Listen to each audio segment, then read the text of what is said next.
Raven's Veil is a dark fantasy horror anthology podcast that may contain explicit language and thematic elements not suitable for all audiences.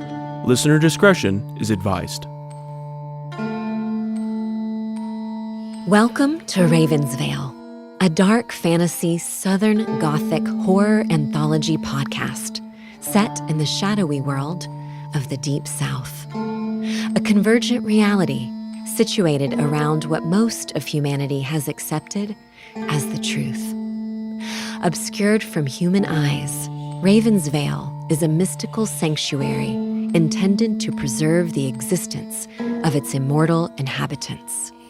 The Macquarie, commonly referred to as witches, have been hunted since before written history. The witches of the Highlands fled persecution to a new land that would come to be known as Appalachia. In these parts, you should always be leery of the things that scare witches. The veil is thin tonight, family. Let's see what darkness lies beyond.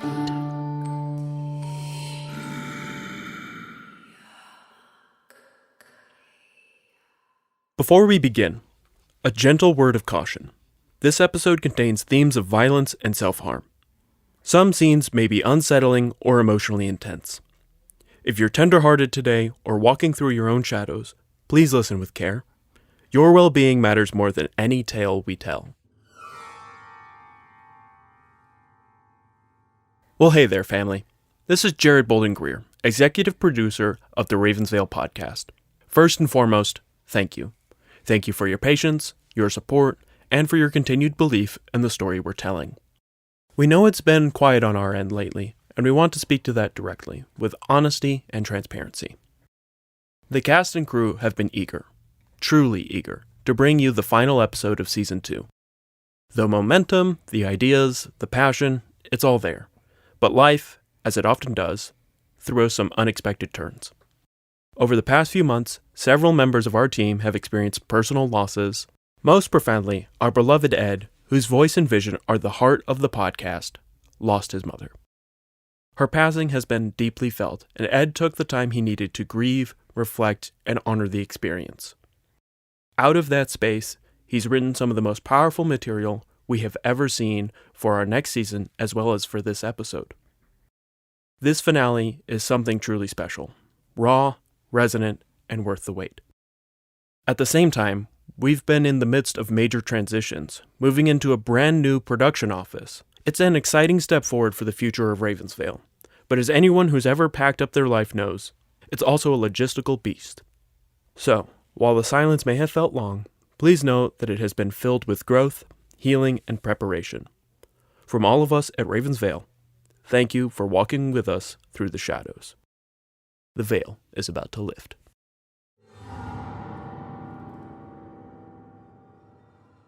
Well, hey there, family. Well, now, it's been a good long while since we last gathered like this, ain't it? Too long by far. Feels right fine to be back with y'all, rocking on the old front porch, the crickets singing low and that summer breeze drifting sweet through the holler. We're mighty grateful, truly, Tavian's here with us tonight, especially for the last untelling of Season 2. It's like coming home after a long road, familiar, easy, and full of the heart.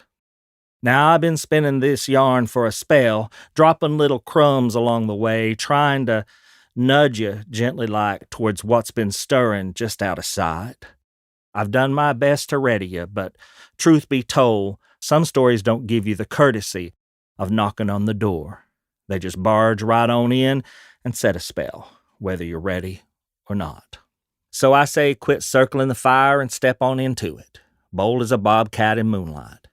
Ain't no school bell ringing come morning, so the young'uns can stay up a bit and listen close. Y'all settle down now. Lean back, hush up, and clear your ears. This one's got claws, and it won't mind seeing us bleed a little.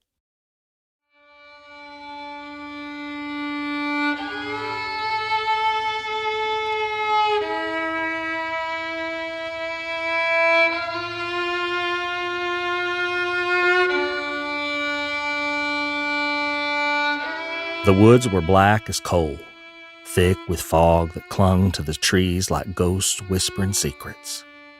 The moon and stars were hidden clean away behind a bunch of storm clouds, and the mist and rain was coming down soft but steady.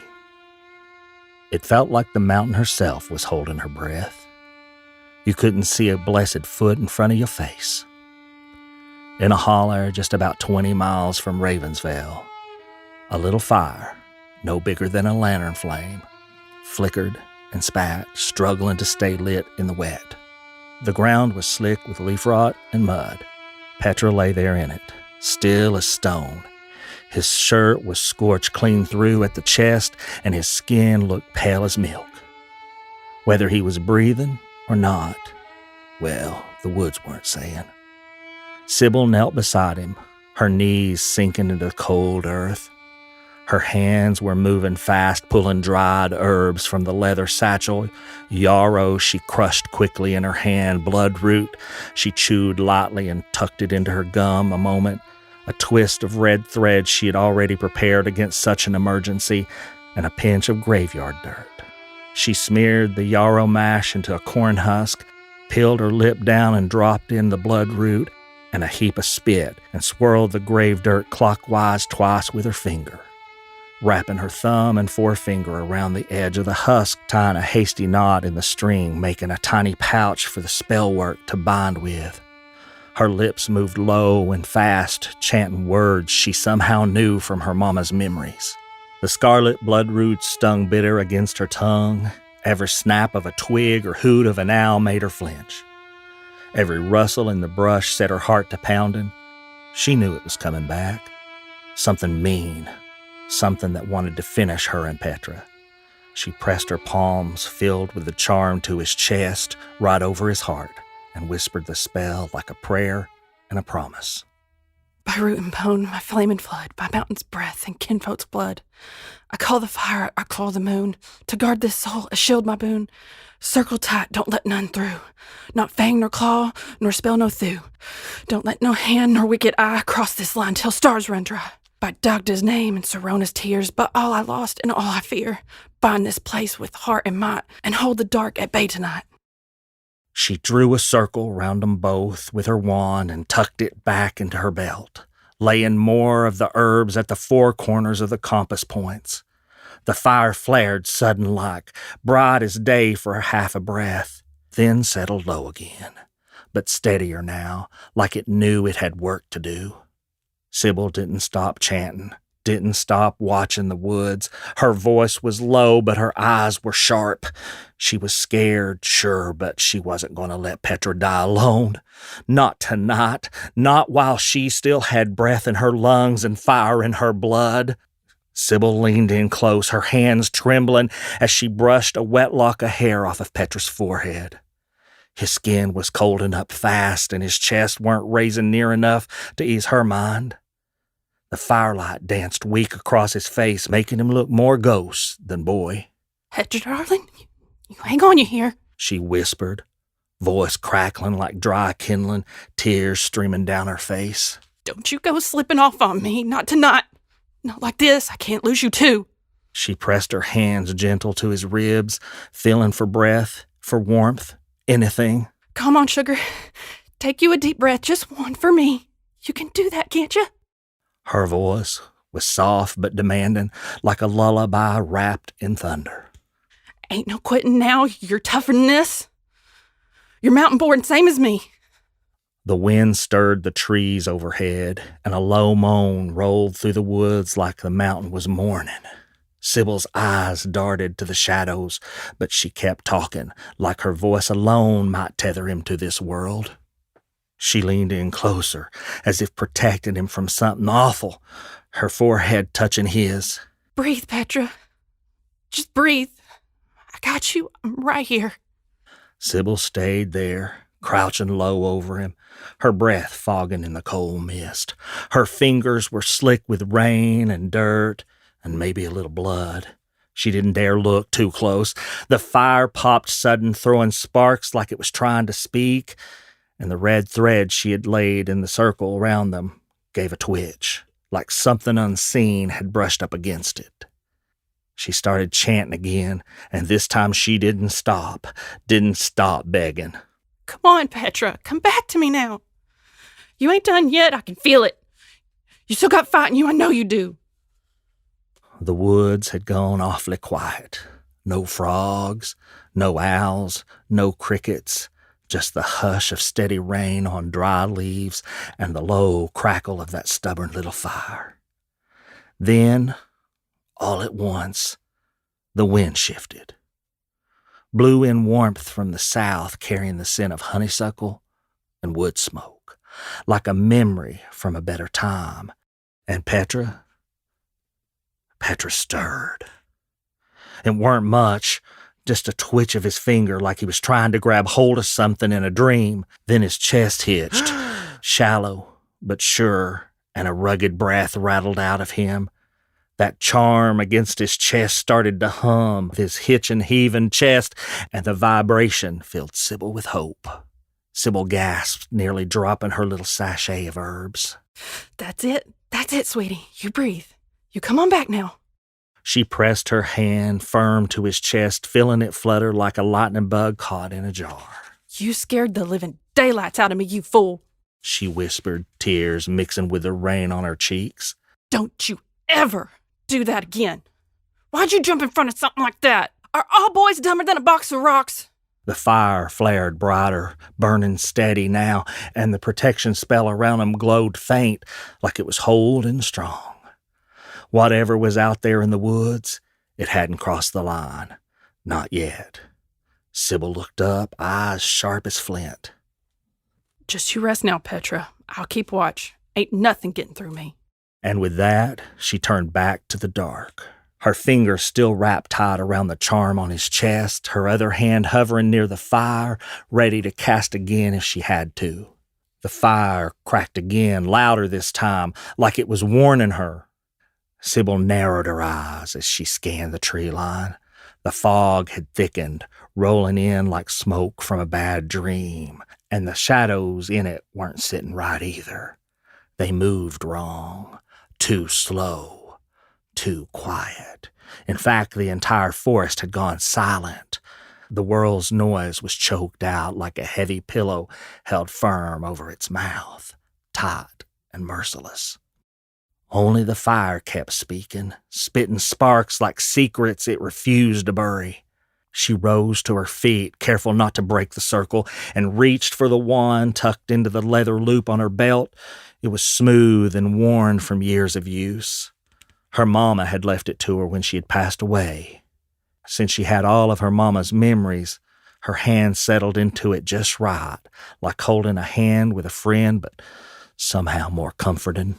Show yourself, she muttered, voice low and steady. Ain't no use skulking around. I know you're out there. The woods did not answer, but the silence deepened like the air had been sucked out of the world. The fire flickering voicelessly in the absence of sound. Then came the sound. A low, wet slopping, like something heavy enough tore through the soaked earth, feet deep in the leaves and mud. Then came a clicking noise, sharp and bone dry, like teeth tapping together in the dark. Sibyl's grip tightened on her wand. You best turn back. Ain't no mercy past them trees, she warned, her voice carrying the weight of every woman in her bloodline. This circle's sealed, fire-bound and heart-forged. You cross it, and you'll burn. That thing, whatever it was, did not speak. It never had. But Sibyl could feel it, just beyond the tree line, watching, waiting, lurking in the fog like a curse that had grown legs. She could see the faintest outline of it now, shifting in and out of the mist like smoke through a keyhole. Tall, thin, and crooked, it loomed beyond sight. Wrong. It had been trailing them for 20 miles straight ever since they had stepped past the wards that marked the edge of Ravensville. The last safe place, the last place that thing couldn't follow. Now here it was, and it meant to finish what it had started. Sibyl stepped to the edge of the circle, boots sinking into the wet earth. She spat hard into the mud, her voice low and mean. You ain't stopping us. You caught us off guard back yonder, sure enough. But ain't the same girl you jumped in the holler. I got fire in my hands now, and I'll bring down the whole damn mountain before I let you lay another finger or cast another spell on him. She raised her wand, black walnut gleaming in the firelight. Not while I'm breathing. I know you ain't that damn demon. He don't cast, and he sure don't stay quiet. Behind her, Petra let out a soft groan. Barely more than a whisper, but it hit her like a thunderclap. He was still fighting, still hanging on, minute by minute. The fire flared suddenly, brighter than before, and in the flash, she saw it, clear as day. The thing in the mist, towering, twisted, with limbs too long and a spine that bent like a broken fence post. Its eyes glowed like coal left too long in the hearth, sunk deep in a skull that weren't quite human. It was circling the fire now, slow and steady, like a buzzard waiting on death to cool off its prey. Sibyl didn't flinch. She turned with it, wand raised high, her voice ringing out like thunder rolling off the ridge. You think you can scare me? I was raised by Palmer and Mary Ashford. I know what you are. You're fear in a skin. You're hunger with no name, but I ain't running. I got blood to protect. I got kin to find, and I got enough magic to run you clean through to next week. The wind howled like it hurt her, and the fog surged forward, but the fire roared up. A wall of flame shooting high, and the protection she had put in place lit up like sunrise on fresh snow. The thing screamed, high and awful, like metal twisting and grating in a storm. It reeled back, its skin blistering where the flames kissed it, but it didn't vanish this time. Not all the way. It lingered at the edge of the trees, hissing low, like it knew what they were after. You don't want us to find her, Sibyl said, voice low now, steady. You want Helen. You want her quiet. You want her gone before she can speak what she knows. She stepped forward, wand still burning hot in her grip. We're gonna find her. And when we do, we'll rip your name clean out of the void. Root and all. And this mountain will swallow what's left, and you'll be gone like you never were.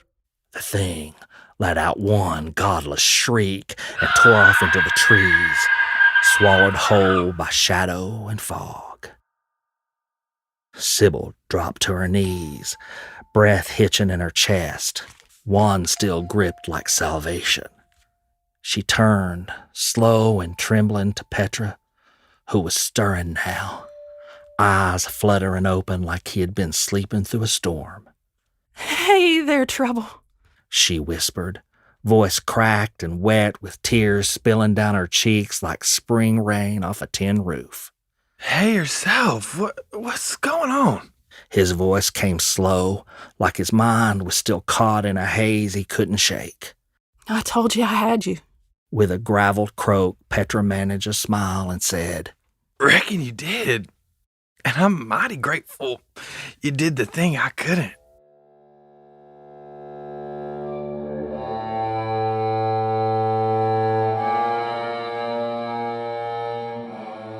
Hey family, it's Jared Bolden Greer, back again with a much happier and far more thrilling announcement.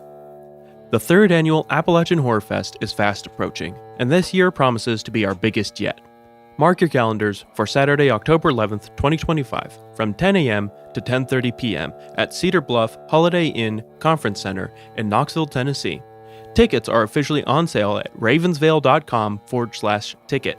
That's RAVENSVAIL.com/TICKET. And yes, make sure you spell it out slowly when you share it, because you'll want everyone to find their way there. This year's lineup is packed with eerie delights and regional magic. Our sold-out vendors village offers handcrafted goods and curiosities, a day of talented musical acts to stir the soul, and what would this festival be without an evening of storytellers spinning their tales? We're also introducing a few standout events that add a twist to the day's festivities. In the morning, we'll host a self-defense class hosted by Jacob and Zach Garner, because in a world full of spooky stories and real-life threats, knowing how to protect yourself is essential. Dot the hypnotist will mesmerize her audience. Medic, those blood-sucking vampires, will be on site all day for our Horror Fest blood drive. So gather your friends, summon your curiosity, and prepare for a day of fun and fright.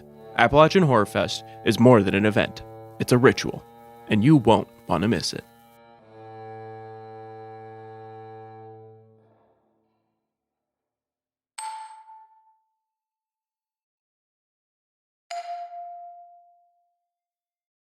Come sunup, the rain had finally wore itself out, and the light crept in quiet, slipping through the branches like gold threads in a patchwork quilt. Petra and Sibyl set off again, boots muddy but spirits high, fixing to haul themselves up the mountain before the sun dipped low and the shadows got to stretching, and find her aunt, a wild old crazy witch folks whispered about. When Sibyl was little, she had heard her mama and Aunt Ruby B talk about her a couple times, but she had always thought she was dead. And now she found herself heading up a mountain, on Aunt Ruby B's urging, to find their family grimoire. Her mama's memory said it was a big old tome of everything she might need. Each memory showed her something a little different, and when she tried to focus on the book, it would slip into a hazy blur. But Aunt Ruby B had told her that it was 'cause it was warded up against all kinds of magic, including memory spells. Soon enough, the sun was setting high overhead, but a cold wind was blowing down out of the north, whispering that winter wasn't far off. Now, I ain't going to sugarcoat it. Petra and Sibyl weren't no mountain goats, not by a long shot. Climbing that ridge had 'em huffing and puffing like old hound dogs chasing a squirrel. But they had their mind set, stubborn as a mule in a mud hole, and they weren't about to turn back. By late afternoon, the sun was hanging low like a copper penny in the sky, and the wind had gone still, hushing the woods to a whisper. Sibyl started feeling peculiar, like she had seen all this before. The bend in the trails, the way the light hit the mossy rocks, even the hush of the trees felt familiar, but in a way she couldn't rightly explain. She got to thinking maybe they were walking in circles, but that didn't add up. They'd been climbing straight up near as she could tell. Each step had been a prayer, and her legs were losing faith. When it hit her, sudden and heavy like a sack of hickory nuts dropped square on her head. This wasn't her memory, it was her mama's. It was a strange kind of inheritance, walking through someone else's recollections. But Sibyl didn't fight it. She let the memories guide her like a lantern in the dark, hoping that they'd lead her to the truth, or at least to her Aunt Helen, who might just know how to untangle all the mess the McCory were having. By the time the sun started slipping beneath a ridge, painting the sky in streaks of fire and ash, Petra and Sibyl caught wind of something that near about made their knees buckle. A fire, and something cooking on it that smelled like heaven itself. Maybe cornbread, maybe some kind of stew. They couldn't tell, but it was warm and savory and full of promise. Their bellies had been growling for hours, and truth be told, climbing that mountain had taken a whole lot longer than either of them had figured. Their legs were sore, their spirits low, and that smell was the first good sign they had had since noon.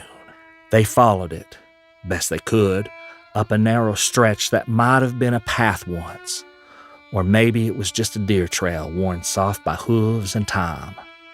About 100 yards on, they came to a little plateau, tucked in tight with trees so thick you couldn't see the sky for the branches. The trail led straight into the woods, and there weren't no way around it. Just brambles and brush and undergrowth so wild it looked like no soul had ever set foot there. They made sure they stepped carefully, pushing through the thicket like they was walking through a pain half forgotten. Briars tugged at their clothes, roots tried to trip them up, and the air got heavy like the woods was watching. Took near an hour to fight their way through, scratching and sweating and cussing under their breath. But just as Sibyl was about to say the hell with it, the trees opened up like curtains, and they stepped into a clearing that felt like it didn't belong to this world. There, standing in the middle of it all, was a woman with fiery red hair the color of fresh spilled blood, wild and tangled like she wrestled a storm. Her clothes were half hanging off her, and she was talking low and fast. Not to them, but to something or someone they couldn't see. Her eyes darted round like she was following a voice only she could hear, and her hands moved like she was stirring air that had weight to it. Petra froze. Sibyl felt the hair on the back of her neck stand up. The woman weren't just talking to herself. She was holding court with a ghost or something close to it. And if that was the aunt they'd come looking for, well, she was every bit as strange as the story said, maybe stranger. As Petra and Sibyl stepped quiet-like out of the tree line, trying not to snap a twig or rustle a leaf, the red-haired woman spun round like she had felt 'em coming before she saw 'em.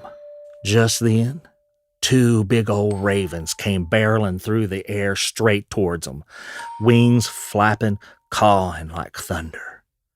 Before either of 'em could duck or holler, the woman waved her hand slow and sure like she was stirring molasses. The birds shifted midair, graceful as dancers, and glided straight to her, landing soft on her outstretched arm like they'd done it 100 times before. One of them let out a low croak, and the other tilted its head, watching Petra with eyes too smart for comfort. The woman looked at 'em, really looked, like she was reading their bones, and then motioned for 'em to come closer. Her fingers were long and knotted, like creek roots, and her eyes had a shine to 'em that wasn't quite natural.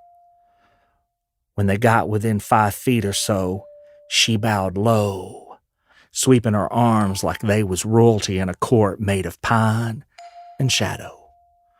The ravens rode the movement with poise.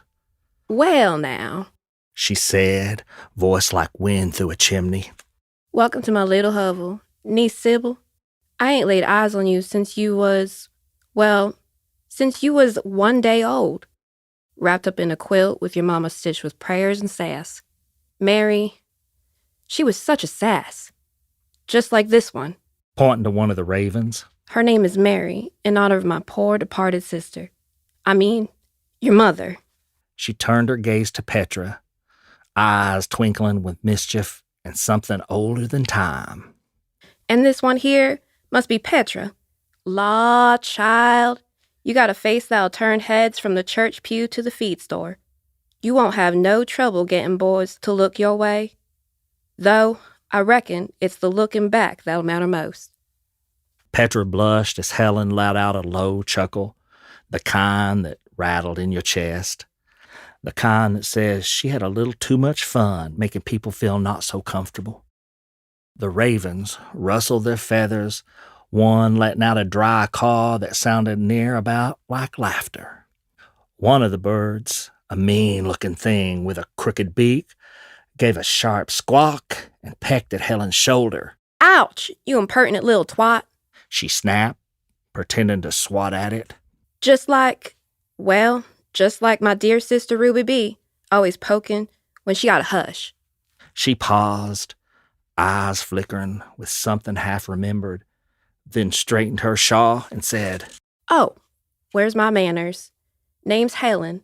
Course I reckon you already knew that, but still, manners is manners, even if they're worn thin." She turned on her heel, her bare feet silent on the leaf-littered ground, and waved for them to follow. "Come on now. Let's get some victuals in you. Y'all look like you ain't had a bite since breakfast, and I don't abide hungry kin. They followed her through the clearing towards a house that was anything but a hovel. Big as a barn, with vines crawling up the porch post, with smoke curling lazy out the chimney. Just as Petra was admiring the place, Helen spun around sudden, eyes wide and voice sharp as a whip crack. You're going to need the family grimoire, She said like it was the most natural thing in the world. to fight Vrock. Nasty business, that Vrock. Mean as a snake and twice as slippery. Just nasty. That other damn soul you fought down the mountain is another thing, and not business I care to be mixed up in. Wait, you mean you won't be helping us with that thing? Nope, that's small taters. I have more important things to worry about. But it almost killed us. Would have killed me if Sibyl hadn't saved me with earth magic. Only almost killed you, and only 'cause you weren't paying attention when you left Ravensvale's ward. Silly boy that you are. Not that Sibyl was doing much better. Helen tousled Petra's hair kindly. Sibyl stopped short, blinking like she had been slapped with a wet rag. Aunt Helen. May I call you Aunt Helen? How'd you know who we are and what we came for? How'd you know we were attacked? Helen didn't answer right off. She just motioned them inside through a creaky screen door and into a kitchen that smelled like heaven. Fresh cornbread, stew thick with ham and vegetables, and something sweet bubbling in the oven. She set them down at a wide wooden table, worn smooth by years of elbows and stories, and started serving up plates like she had been expecting them all along. Part of my gift. She said, stirring the stew with a ladle carved from mountain laurel. If you want to call it that. More a blessing and a curse. Truth be told, I see folks' futures, whether I want to or not. And I can hear everything people are thinking. After my little accident, I couldn't shut it off anymore. That's why I live up here, tucked away from him. And the world, it's quiet, peaceful. Ain't nobody inside my head but me. And the dead. She looked up, eyes glassy but sharp. I talk to them, the dead. That part's a blessing. They ain't got no future, so they don't crowd my thoughts. Just stories and regrets and sometimes a joke or two. But the living, Lord help me. The living are too loud. Helen handed Sibyl a bowl, the steam curling up like ghost rising from a holler grave, and smiled soft, like she was looking at someone long gone but still loved. Eat up, child. She said, her voice low and warm as a quilt. You got a long road ahead, and it ain't wise to face Vrock on an empty belly. That creature feeds on fear and weakness. Don't you give him neither. The stew was rich and earthy, seasoned with herbs Sibyl couldn't name. As they ate, the kitchen filled with the quirky talk that only comes when bellies are full and hearts are open. They spoke of Ravensvale and the families that bound them to it. Helen spun stories like thread, funny tales of Sibyl's mama and Aunt Ruby B. and of the mischief the three of them used to get into. The early evening turned dark outside. Time slipped away from them like cracks in the floorboards. And before you knew it, midnight had come and gone, and the fire in the hearth had burned down to twinkling embers. Helen reached out, her hand trembling just a little, and placed it gently on Sibyl's cheek. Helen's eyes were a peculiar color of green, glassy and strange, like looking through fog at something that ain't quite there. Tears welling up in her eyes, she didn't bother to hide it. You remind me so much of your mama. She whispered, voice catching. Same eyes, same fire, same ache behind your smile. Such a shame. What was lost. She lingered there a moment, thumbs brushing Sibyl's cheek like she was trying to memorize the feeling of her. Then she straightened, wiped her eyes with the edge of her apron, and said, It's late, darling. Y'all are bone tired, and tomorrow's got teeth that are likely to leave marks. Let's get you tucked in proper so you're fresh for what's coming. The sunrise don't wait, and neither does fate. She led him down the hallway, past photographs and shelves lined with jars of herbs and memories, to rooms that smelled of cedar and old dreams. The house creaked like it was listening, and somewhere outside, a raven cawed once low and lonesome.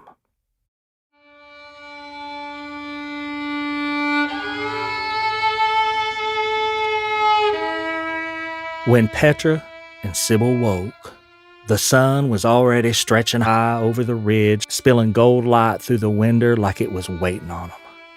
The air was crisp, sharp with the bite of fall, and the frost from the night before still clung to the porch rail like lace. They could smell breakfast before they saw it, bacon sizzling, biscuits rising, and coffee strong enough to wake the dead.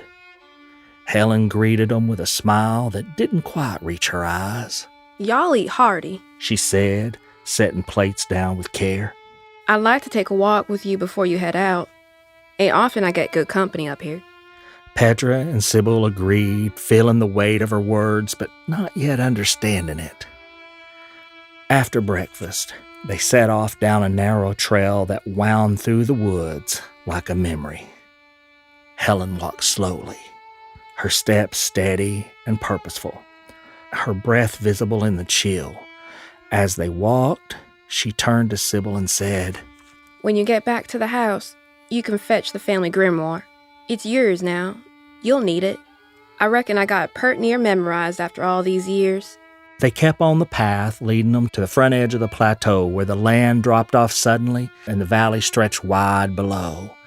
Fields, forest, and low-hanging fog all tangled together like a quilt stitched by time. The wind picked up, rustling the leaves, and the two ravens that had been circling overhead landed in the great oak tree, watching with eyes that knew too much. Helen stopped with the trail split in two, one path leading down the mountain, the other vanishing into the woods. Helen turned to Petra first, pulling him into a hug that felt like a benediction. Then she faced Sibyl. Her eyes went milky white, clouded like a storm brewing in her soul. Her voice changed, deeper, older, like it was coming from somewhere far beyond the trees. Child of Mary, the veil is thin. Vrock waits in the void. Teeth slick with lies, voice like rust in your bones.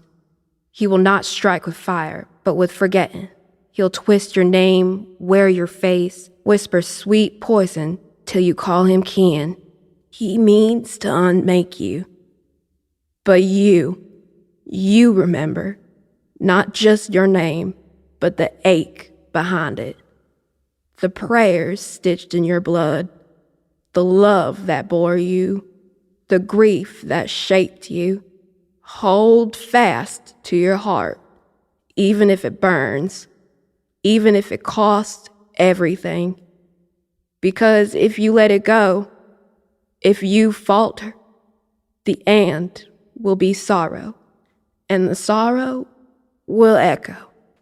She blinked, and when she looked back at Sibyl, her eyes returned to their luminescent green. Helen reached into her pocket and pulled out a ring, silver, etched with symbols that shimmered like moonlight on creek water. She slid it onto Sibyl's finger, and it fit like it'd been waiting on her all along.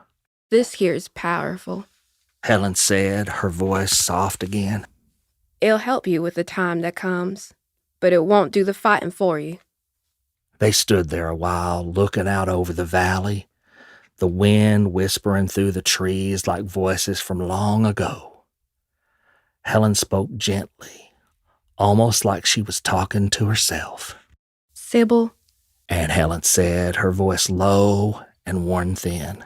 I ain't long for this world, and I ain't never really fit in it. The spirits are killing me slow. I'm so lonely. Dark spirits been whispering in my ear night and day, calling me home. Sibyl froze, her hand still wrapped around the branch of a sassafras tree she had been pushing out of her way as they walked. Don't talk like that, Aunt Helen, she said, barely breathing. You're just tired. You got time. We can come back and see you as often as you want. Helen shook her head slow and solemn. Time's a slippery thing, child. Slips through your fingers like air. One day you're laughing with your sisters on the porch. Next thing you know, you're the only one left listening to the echoes. She turned her gaze out toward the bluff where the hills rolled on like old bones under a quilt of fog. Her breath hitched, and when she spoke again, it came from somewhere deep, somewhere buried with the dead. I miss Mary, something fierce. That girl had laughed like thunder, always barefoot, always wild. She danced in the rain and hollered at the moon like it owed her something. But Aunt Ruby B, Lord, she was quiet. But her voice could hush a room. She'd sing them old hymns so sweet, even the trees would lean in to listen. Lord, I haven't seen her in 20 years. She's a good one. Just can't bear to cause me the pain. Helen's eyes glistened, but the tears stayed put. I can still hear him sometimes, in the wind, in the creak of the porch boards. I reckon I've been waiting to see him again, for longer than I care to admit. Sibyl reached for her, voice cracking. You ain't going nowhere, Aunt Helen. Not yet. Not while I still need you. Helen smiled, but it weren't the kind of smile that brings comfort. It was the kind that was already halfway to goodbye. She laid a hand on Sibyl's shoulder and shook her head, trying to comfort her. When I'm gone, she said, I want to make sure Petra gets this old hovel here. He got a heart worth keeping, even if his folks never saw it. This land, my land, needs someone who listens when it whispers, when it mourns. Make sure he takes care of Mary and Ruby. She motioned to her 2 ravens sitting in the oak tree. And tell Ruby B, I love her and miss her. Always did. Me? I don't understand. Shush, boy. I love watching your life. And sides, I know what I'm doing. She began to mutter. Good-for-nothing parents of yours. You're my family now. Always will be, even when I'm gone. Then she stepped quietly towards the bluff, her blood-red hair lifting like smoke off the coal stove, slow, mournful, and full of memory. The wind caught it gentle, like it knew not to rush grief. The edge wasn't far, just a breath away. Scared and lonesome, she looked out over the valley, that patch of earth she had once called sanctuary. Now it just looked tired. The light was fractured.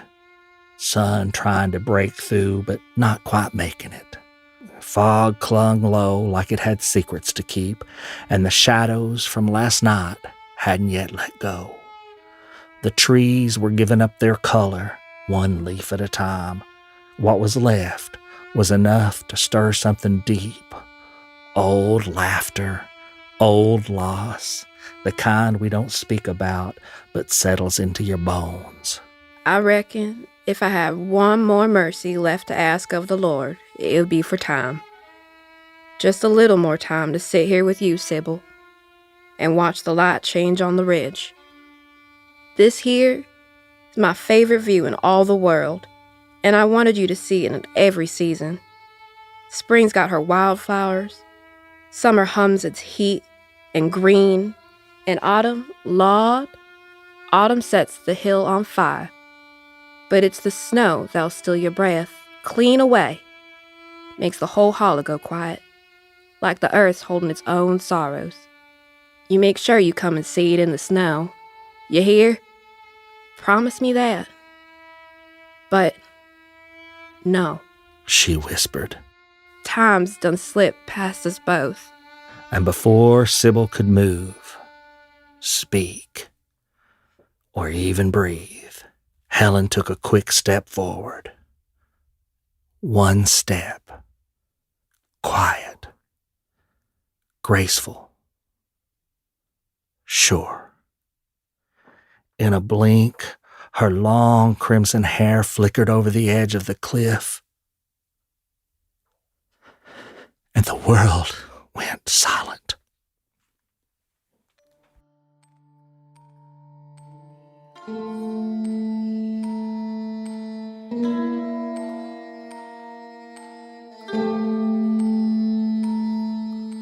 Well, alrighty, family, that's where we're going to leave you today.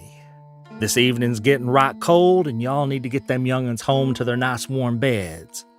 Night-night now. Don't let the bed bugs bite. Y'all come back any time, and I'll be glad to tell you more about folks over there in Ravensville. Now, family, you adults have a few chores to do. Go on over to ravensville.com and see about doing your chores on social media. Follow us on all the social media platforms that we've made available just for you folks. Like, listen, subscribe, and follow wherever you listen to podcasts. And if you don't mind, leave us a good rating and a kind comment. You can find the Ravensville Podcast on your favorite podcast platform. If you haven't already, just search for Ravensville Podcast. And again, make sure you hit the follow button to stay up to date with our latest episodes. Oh, and tell a friend about us, won't you? So until next season, family, see you soon. The Ravensville Podcast is a production of Small Raven Media. Today's story was written, directed, and narrated by Ed Bolden-Greer. The voice of Sibyl Ashford was performed by Kristen Newby. The voice of Petra Hunley was performed by Presley King. The voice of Helen Ashworth was performed by Kenaida Mills-Ryder. Audio engineering and sound design by Nick Devan at Nicky D Sound. Copyrighted 2025 Small Raven Media. All rights reserved.